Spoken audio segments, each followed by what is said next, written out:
Welcome to Raju sir classes. నా పేరు Koteswararao, senior faculty GK and current affairs. Okay, మనము last వీడియోలో అవార్డ్స్ గురించి చెప్పుకున్నాం. జీకే కరెంట్ అఫైర్స్ సంబంధించి ఇవాళ కొన్ని ఇంపార్టెంట్ కరెంట్ అఫైర్స్ అండ్ జీకేలో స్పోర్ట్స్ గురించి చూద్దాం. అంటే ఇక్కడ ఏ ఎగ్జామ్ అయినా సివిల్ సర్వీస్ నుండి గ్రూప్ 4 వరకు ఖచ్చితంగా జీకే కరెంట్ అఫైర్స్లో ఈ యొక్క స్పోర్ట్స్ నుంచి ఇంపార్టెంట్ క్వశ్చన్స్ వస్తున్నాయి. ఆ క్వశ్చన్స్ అన్నీ కూడా మనం ఏం చేస్తుంటామంటే ఈ యొక్క 8 నెలల కాలంలో ఇంపార్టెంట్ మాత్రమే చదువుతుంటాం. అలా కాకుండా స్పోర్ట్స్కి సంబంధించినటువంటి పరిజ్ఞానాన్ని ప్రీవియస్ మనకి ఇచ్చినటువంటి క్వశ్చన్స్ పేపర్లో ఎలా అడుగుతున్నాడో చూస్తే దాన్ని బట్టి మనకి స్పోర్ట్స్ పైన ఒక అవగాహన వస్తుంది. అంటే స్పోర్ట్స్కి సంబంధించి ఖచ్చితంగా group 1, group 2 any exam minimum questions ఒక 3-4 క్వశ్చన్స్ వస్తున్నాయి. ఆ క్వశ్చన్స్ అన్నీ ఎక్కడి నుంచి వస్తున్నాయి, ఎలా వస్తున్నాయి అని ఒకసారి మనం చూస్తే, ఒకసారి ప్రీవియస్ 2008 ఓకేనా, సబ్ ఇన్స్పెక్టర్ ఆఫ్ పోలీస్ అని ఒక ఎగ్జామ్ జరిగింది. ఈ ఎగ్జామ్లో ఒక స్పోర్ట్స్కు సంబంధించినటువంటి ఒక 11 క్వశ్చన్స్ కవర్ అయినాయి. ఒకే ఎగ్జామ్లో 2008 ఎస్ఏ ఎగ్జామ్లో ఒక స్పోర్ట్స్ సంబంధించి 11 క్వశ్చన్స్ కవర్ అయినాయి. అలాగే 2007లో కూడా ఓకేనా స్పోర్ట్స్కి సంబంధించి ఒక ఎస్ఏ ఎగ్జామ్లో ఓకేనా 8 క్వశ్చన్స్ కవర్ అయినాయి. 2016 గ్రూప్ 2 ఎగ్జామ్లో ఒక 5 క్వశ్చన్స్ కవర్ అయినాయి. అంటే ప్రీవియస్ ప్రతి ఎగ్జామ్లో మినిమం మనకి ఒక 3 to 5 మార్క్స్ ఓకేనా ఈజీగా మనకి స్పోర్ట్స్ గురించి వస్తున్నాయి. అంటే ఇక్కడ 11 క్వశ్చన్స్ కవర్ అయినాయి అంటే ఆ 11 క్వశ్చన్స్ ఒక్క స్పోర్ట్స్ నుంచి వస్తే ఒక్కసారి 11 స్టెప్స్ ఎక్కినట్టే లెక్క. మరి ఆ 11 క్వశ్చన్స్ స్పోర్ట్స్ అనగానే ఏదో చాలామంది ఏం చేస్తారంటే క్రికెట్, ఒలింపిక్స్ అని ఇలా చదువుతుంటారు. అలా కాదు, ఈ స్పోర్ట్స్ చదవటానికి ఒక ప్రాసెస్ ఉంటుంది. నేను చెప్పే ప్రాసెస్ ప్రకారం కనుక మీరు కంప్లీట్గా స్పోర్ట్స్ గురించి చదివితే ఖచ్చితంగా ఎన్ని క్వశ్చన్స్ వస్తే అన్ని క్వశ్చన్ చేయొచ్చు. దానికి ఒక ప్రణాళిక ఉంటుంది, ఒక ప్లానింగ్ ఉంటుంది. ఆ ప్లానింగ్ ప్రకారం చదవాలి కాంపిటేటివ్ ఎగ్జామ్. ఏదో చదువుతున్నాం కదా అని చదవకుండా దానికి ఒక ప్రాసెస్ ఏంటంటే ఒకసారి మనం చూస్తే, ఒక స్పోర్ట్స్ అనగానే చాలామందికి తెలియని విషయం ఏంటంటే జస్ట్ ఓకేనా క్రికెటు, ఫుట్బాల్, వాలీబాల్ ఇలా చదువుతుంటారు. అలా కాకుండా దీనికి ఒక ప్రాసెస్ ప్రకారం కనుక చదవగలిగితే అక్కడ ఎన్ని క్వశ్చన్స్ వచ్చినా కవర్ చేయొచ్చు. ఒకసారి 2012 గ్రూప్ 2 ఎగ్జామ్ జరిగినటువంటి ఒక పేపర్ని తీసుకుంటే ఇక్కడ ఒక 3 క్వశ్చన్స్ ఓన్లీ క్రికెట్ పైన వచ్చినాయి.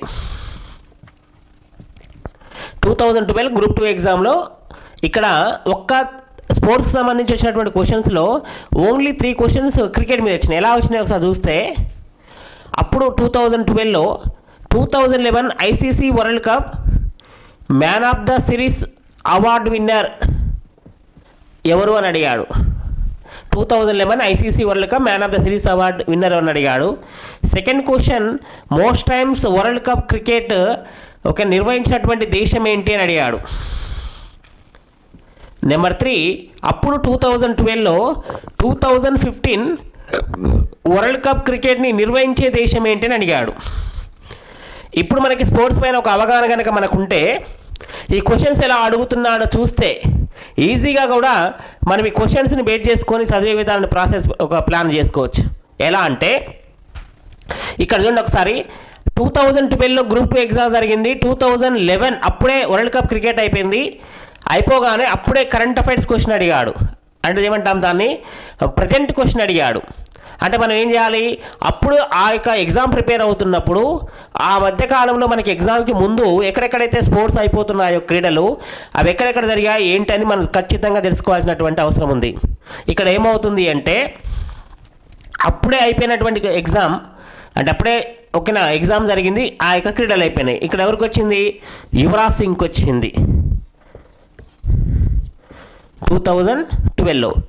అలాగే ఇప్పుడు మనకి ఇక్కడ 2011లో వరల్డ్ కప్ జరిగింది ఆ యొక్క ఎగ్జామ్కి ముందు, కాబట్టి ఇప్పుడు చదువుతున్నాం మనం 2024లో ఉన్నాం.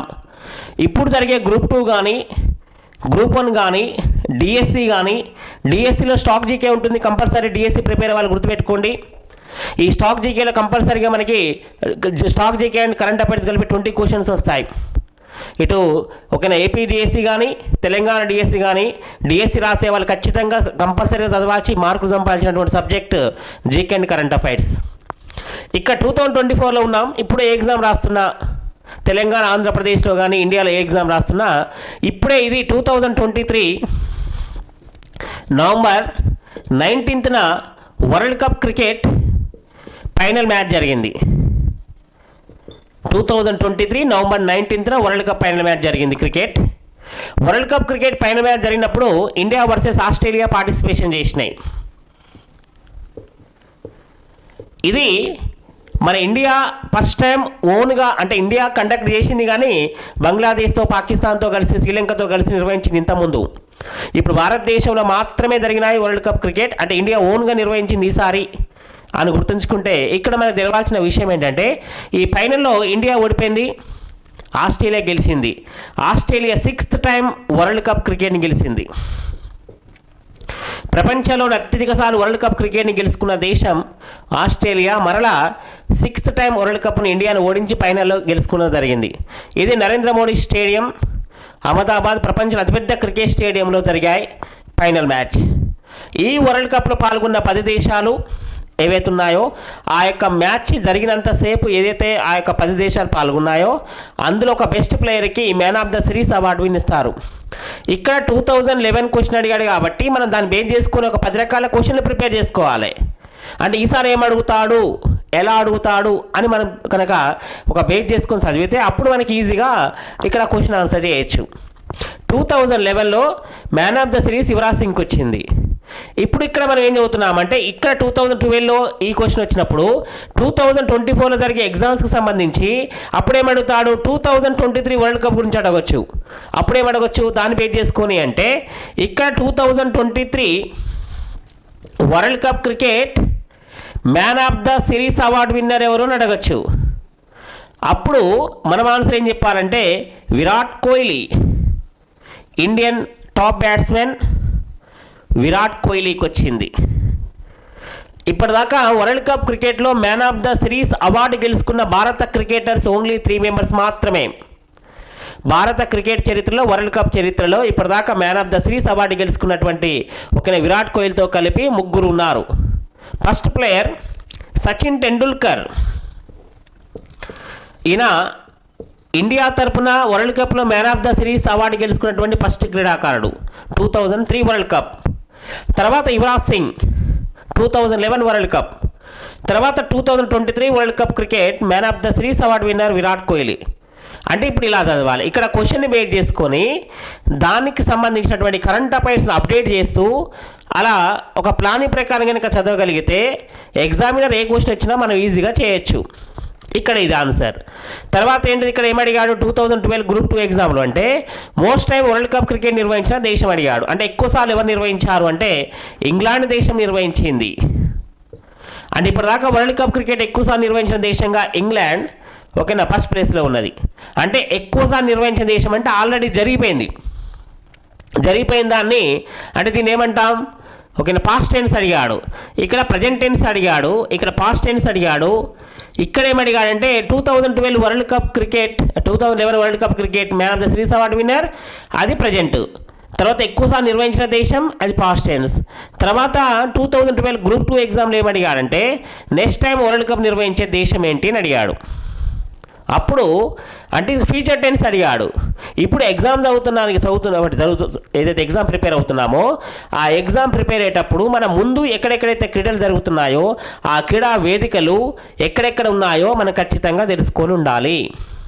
ఇది ప్రాసెస్. అంటే ఈ 3 క్వశ్చన్లు బట్టి మనకి ఏం తెలిసిందంటే ఓకేనా ప్రజెంట్ టెన్స్ అడుగుతున్నాడు, పాస్ట్ టెన్స్ అడుగుతున్నాడు, అలాగే ఫ్యూచర్ టెన్స్ అడుగుతున్నాడు. చాలామంది అనుకుంటారు ఇప్పుడు జరిగిన వరల్డ్ కప్ గురించి చదివితే సరిపోతుంది అని, మిగతా చదవాల్సిన అవసరం లేదని చాలామంది కాంపిటేటివ్ ఎగ్జామ్ ప్రిపేర్ అయ్యే ఓకేనా క్యాండిడేట్స్ అనుకుంటారు. అది కాదు, ఓవరాల్గా ఎగ్జామినర్ ఏం చేస్తారంటే ఇప్పుడు వరల్డ్ కప్ జరిగింది ఇండియాలో, ఇది అందరూ తెలుసు, ఈ వరల్డ్ కప్ యొక్క హిస్టరీ తెలుసా లేదా అని చెప్పి ఏదైనా అడగడానికి అవకాశం ఉంటుంది. కాబట్టి దాని యొక్క మొత్తం నాలెడ్జ్ని మనం గెయిన్ చేయాల్సిన అవసరం ఉన్నది అని గుర్తుంచుకోవాలి. అర్థమవుతుందా? అంటే యాక్చువల్గా ఏంటంటే మనము ఈ యొక్క క్రీడలకు సంబంధించినటువంటి పరిజ్ఞానాన్ని ఎలా చదవాలో తెలుసుకుంటే అయిపోతుంది. ఇప్పుడు ఈ 3 క్వశ్చన్లు మనకి ఎగ్జాంపుల్. ఇక్కడ ఏమడుగుతాడు 2015 ఎక్కడ జరుగుతుందో అడిగాడు. ఇప్పుడు ఏంటంటే 2027 వరల్డ్ కప్ క్రికెట్ ఆర్గనైజ్ చేసే దేశం ఏంటని అడగచ్చు మనకి ఎగ్జామ్ తర్వాత. అప్పుడు ఏం చేస్తాం, దక్షిణాఫ్రికా, south Africa, Namibia and Zimbabwe Africa ఖండంలో జరుగుతుంది ఈసారి. ఈ 3 దేశాలు ఆర్గనైజ్ చేస్తున్నాయి నెక్స్ట్ వరల్డ్ కప్ 2027. ఇప్పుడు ఇక్కడ ఎగ్జామ్ మనం ప్రిపేర్ అవుతున్నప్పుడు నెక్స్ట్ వరల్డ్ కప్ క్రికెట్ ఎక్కడ జరుగుతుంది, ఇక్కడ అడిగాడు కదా ఆల్రెడీ, అది దాన్ని బేస్ చేసుకొని కరెంట్ అఫైర్స్ని కవర్ చేసుకోవాలి. అప్పుడు ఎక్కడ జరుగుతుంది, దక్షిణాఫ్రికా, నమీబియా, జింబాబ్వేలో జరుగుతున్నది. అర్థమవుతుంది కదా. అంటే మనం చదివే విధానాన్ని మనం అర్థం చేసుకుంటే ఈజీగా కాంపిటేటివ్లో సక్సెస్ అవ్వచ్చు. ఇది ప్రాసెస్. అంటే ఇక్కడ ఇలా అడుగుతున్నాడు అని తెలుసుకొని ఇలా అప్డేటెడ్ కరెంట్ అఫైర్స్ని కూడా కవర్ చేయాల్సి ఉంటుంది. అంటే ప్రీవియస్ క్వశ్చన్స్ అలా అడుగుతున్నాడు. అలా అడుగుతున్నప్పుడు మనం ఏంటంటే స్పోర్ట్స్కి సంబంధించి ఓకేనా, ఇక్కడ అదే ఎగ్జామ్లో 2012 ఇంకో క్వశ్చన్ వచ్చింది, 4th క్వశ్చన్. హుసేన్ బోల్ట్ అనే క్రీడాకారుడు ఏ దేశానికి చెందినవాడు అని అప్పుడు అడిగాడు. అదే ఎగ్జామ్లో హుసేన్ బోల్ట్కి సంబంధించి క్వశ్చన్ వచ్చింది. అతని యొక్క నిక్ నేమ్ కూడా ఒకసారి ఎగ్జామ్లో క్వశ్చన్ వచ్చింది. అందుకనే ఇక్కడ ఒక ప్రణాళికాబద్ధంగా మనం స్పోర్ట్స్ని చదివేటప్పుడు ఎలాంటి క్వశ్చన్ వచ్చినా ఎలా చేయొచ్చు అంటే ఆ యొక్క స్పోర్ట్స్కి సంబంధించిన 8 భాగాలు ఉంటాయి. ఆ 8 పార్ట్స్ని కవర్ చేయాలి. ఆ 8 భాగాలు ఏంటో కనుక మనకు తెలిస్తే ఈజీగా కూడా మన కాంపిటేటివ్ ఎగ్జామ్లో స్పోర్ట్స్కి సంబంధించిన ఒక క్వశ్చన్ కూడా మిస్ కాకుండా మార్కులు సంపాదించవచ్చు. ఆ స్పోర్ట్స్లో ఉన్నటువంటి 8 పార్ట్స్ ఏంటి అంటే, నెంబర్ 1 ఒలింపిక్స్. ఈ ఒలింపిక్స్ అనేది ఒక పెద్ద టాపిక్ స్పోర్ట్స్లో. దీనికి సంబంధించినటువంటి రీసెంట్గా ఒలింపిక్స్ ఎక్కడ కంప్లీట్ అయ్యాయంటే 2020లో టోక్యోలో జరగాల్సి ఉండే, కరోనా ఎఫెక్ట్ వల్ల 21లో జరిగాయి. మరలా 2024 ఈ సంవత్సరం ఫ్రాన్స్ దేశంలోని ప్యారిస్లో జరుగుతాయి. అంటే ఈ ఒలింపిక్స్ అనే వాటిని ప్రపంచ క్రీడలు అంటుంటాం. ప్రతిసారి చాలాసార్లు ఈ ఒలింపిక్స్ మీద క్వశ్చన్ వచ్చింది. ఈసారి కూడా రావడానికి అవకాశం ఉంది కాబట్టి దానికి సంబంధించినటువంటి నాలెడ్జ్ మొత్తాన్ని మనం ఖచ్చితంగా చదవాల్సి ఉంటుంది. అక్కడ ఏం చదవాలి అంటే, ఎగ్జాంపుల్ ఫస్ట్ టైం వరల్డ్ క్రీడలు అనేటువంటి ఒలింపిక్స్ని ఫస్ట్ టైం ఎప్పుడు ఎక్కడ జరిగాయి అని క్వశ్చన్ వచ్చింది అనుకోండి. అంటే ఫస్ట్ టైం ఒలింపిక్ క్రీడలు, మోటార్ ఒలింపిక్స్ అంటాం వాటిని, ఎప్పుడు ఎక్కడ జరిగాయి అని మనం అనుకుంటే ఇక్కడ మనకి చాలా మందికి ఏంటంటే ఇయర్స్ అనేవి గుర్తుండవు. 1896 గ్రీక్ దేశ రాజధాని ఏథెన్స్లో జరిగాయి. 1896లో గ్రీక్ దేశ రాజధాని ఏథెన్స్లో జరిగాయి. ఎప్పుడు ఒలింపిక్స్ అంటే మోటార్ ఒలింపిక్స్ అంటాం, ఆధునిక ఒలింపిక్ క్రీడలు. ఇలా క్వశ్చన్ వచ్చింది. అలా వచ్చినప్పుడు మనకి ఇక్కడ ఇయర్ అనేవి చాలామంది కాంపిటేటివ్ ఎగ్జామ్లో గుర్తుండవు. ఆ గుర్తుండనప్పుడు ఏం చేయాలంటే గుర్తుంచుకునే విధంగా ఏదైనా కోడ్స్ పెట్టుకోవాలి. ఈ కోడ్సే మెయిన్ ఇంపార్టెంట్ కాంపిటేటివ్ ఎగ్జామ్లో. అలా కనుక గుర్తుపెట్టుకుంటే అదర్ ఇంపార్టెంట్ రిలేషన్స్ కూడా గుర్తుంటాయి. 1896లో ఏథెన్స్లో ఆధునిక ఒలింపిక్ క్రీడ జరిగిన సంవత్సరంలో ఒలింపిక్ క్రీడ ప్రారంభమైన సంవత్సరంలో ఇంకేమైనా జరిగాయా? Relation number 1. ఈ సంవత్సరంలోనే భారత జాతీయ గేయం వందే మాతరం కోల్కతా కాంగ్రెస్ సమావేశంలో పాడారు. పాడిన వ్యక్తి రవీంద్రనాథ్ ఠాగూర్, రాసిన వ్యక్తి బంకిం చంద్ర చటర్జీ. ఇట్లా ఆధునిక ఒలింపిక్ క్రీడలు 1896లో ఓకేనా ఏథెన్స్లో ప్రారంభమైన సంవత్సరంలో ఆ యొక్క ఇయర్ని గుర్తుంచుకోవడానికి మనం ఏం చేస్తున్నామంటే ఆ సంవత్సరంలో ఇంకేమైనా జరిగాయా, అంటే 1896లో ఓకేనా భారత జాతీయ గేయమైనటువంటి వందే మాతరాన్ని తొలిసారిగా పాడారు. రిలేషన్ పాడినది ఎక్కడ అంటే కోల్కతాలో, అది జాతీయ కాంగ్రెస్ సమావేశం. అక్కడ ఈ పాటను పాడిన వ్యక్తి రవీంద్రనాథ్ ఠాగూర్, రాసిన వ్యక్తి బంకిం చంద్ర చటర్జీ. ఇదే సంవత్సరం ఇంకేమైనా జరిగాయా? భారత ప్రధానమంత్రిలో ఒకే ఒక ప్రధాని లీప్ ఇయర్లో జన్మించాడు. భారతదేశానికి సంబంధించినటువంటి ప్రధానమంత్రుల్లో ఒకే ఒక ప్రధానమంత్రి లీప్ ఇయర్లో జన్మించాడు. ఆ లీప్ ఇయర్లో జన్మించిన ప్రధానమంత్రి ఎవరు అంటే మొరార్జీ దేశాయ్. కాంగ్రెసేతర తొలి భారత ప్రధానమంత్రి మొరార్జీ దేశాయ్. కాంగ్రెస్ పార్టీ కాకుండా వేరే పార్టీ నుండి ప్రధానమంత్రి అయినటువంటి తొలి వ్యక్తి కాంగ్రెసేతర ప్రధానమంత్రి ఇండియాకు మొరార్జీ దేశాయ్.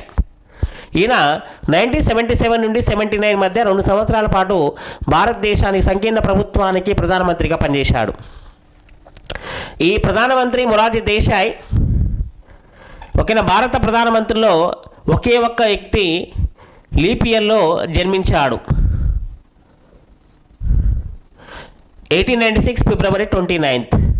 అంటే భారతదేశ ప్రధానమంత్రిలో లీప్ ఇయర్లో జన్మించిన ఒకే ఒక ప్రధానమంత్రి మొరార్జీ దేశాయ్ 1896. ఆధునిక ఒలింపిక్లు 1896లో ప్రారంభమయ్యాయి. అదే సంవత్సరంలో కోల్కతాలో జాతీయ గేయమైనటువంటి వందే మాతరాన్ని పాడారు. ఈ మూడు ఒకే సంవత్సరంలో జరిగాయి. ఇదే సంవత్సరంలో అండమాన్ నికోబార్ దీవుల్లో 1896లో బ్రిటిష్ వారి కాలంలో ఒక జైలు నిర్మాణం జరిగింది. దాన్నే అండమాన్ జైల్, పోర్ట్ బ్లేర్లో ఉంటుంది. దీన్నే సెల్యులార్ జైల్, దీన్నే కాలాపని అంటారు. ఇది మూడు పేర్లు గుర్తుపెట్టుకోవాలి. ఓకే, 1896లో రిలేషన్ ఏంటంటే ఆధునిక ఒలింపిక్లు స్టార్ట్ అయ్యాయి. అదే సంవత్సరంలో ఓకేనా లీప్ ఇయర్లో జన్మించిన ఒకే ఒక ప్రధానమంత్రి మొరార్జీ దేశాయ్ జన్మించాడు. అదే సంవత్సరంలో రిలేషన్ నెంబర్ 3 బ్రిటిష్ వాళ్ళ కాలంలో అండమాన్ నికోబార్ దీవుల్లో, భారత కేంద్రపాలిత ప్రాంతమైన అండమాన్ నికోబార్ దీవుల్లో ఓకేనా బ్రిటిష్ ప్రభుత్వం అండమాన్ జైలు నిర్మించింది. భారతదేశంలో అత్యంతమైనటువంటి బ్రిటిష్ ప్రభుత్వానికి వ్యతిరేకంగా ఫైట్ చేసినటువంటి కొంతమంది వ్యక్తులను ఆ యొక్క అండమాన్ జైల్లో బంధించారు. ఈ జైలుకి మరొక పేరు సెల్యులార్ జైల్ మరియు కాలాపని. అంటే భారతీయ ఓకేనా వ్యక్తులను శిక్ష అనుభవించేటప్పుడు అండమాన్ జైల్లో ఆ బ్రిటిష్ ప్రభుత్వం చిత్రహింసలకు గురి చేసింది. ఆ జైల్లో జరిగిన సంఘటనలో ఒక సినిమా కూడా తీశారు, తమిళ సినిమా కాలాపని అని. ఆ సినిమా చూస్తే వాళ్ళు ఎన్ని బాధలు పడారు అని మనకు అర్థమవుతుంది. ఇలా ఇదే సంవత్సరం జరిగింది. ఇట్లా గుర్తుంచుకోవచ్చు. ఏదైనా వచ్చినప్పుడు ఒక రిలేషన్స్ అనేది గుర్తుంచుకుంటే ఈజీ గుర్తుంటుంది. అలా ఒలింపిక్స్ సంబంధించినటువంటి పూర్తి వివరాలు మనం ఇక్కడ చదవాల్సి ఉంటుంది. ఓకేనా, ఇక్కడ స్పోర్ట్స్లో ఫస్ట్ ఓకేనా ఒలింపిక్స్ గురించి చదవాలి.